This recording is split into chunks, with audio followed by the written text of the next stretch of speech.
Our world is not billions of years old, people. Oh my gosh. But scientists, they're going to talk about carbon-14 isotope dating. But that's extremely problematic for the following reasons. Samples are contaminated and not well preserved. It's impossible to calibrate due to volatile atmospheric and soil carbon levels.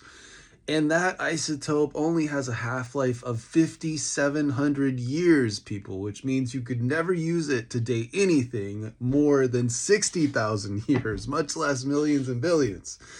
Now, atheists are going to try to extrapolate with sophisticated statistics, etc. But in the words of Mark Twain, there's lies, damned lies, and then there's statistics.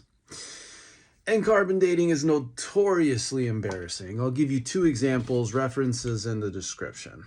Researchers admitted that they dated a living mollusk shell to be 2,300 years old.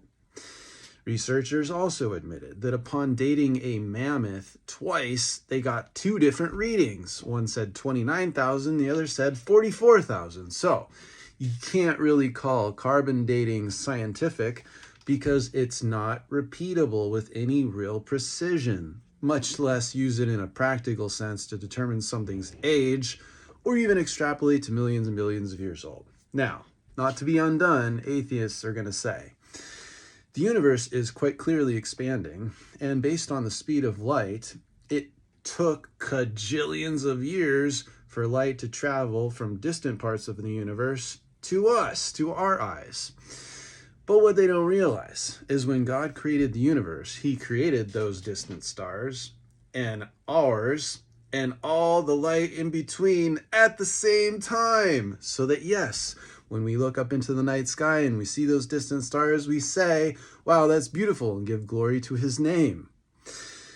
And that same dynamic is true with respect to soil and geologic considerations. So let's get back to basics, people. We live in a created world. We're responsible for following God's law. And guess what? According to biblical genealogical records, we know that the world is actually 8,000 to 10,000 years old, and we have every single father's name from you and I on down to Adam, the very first man.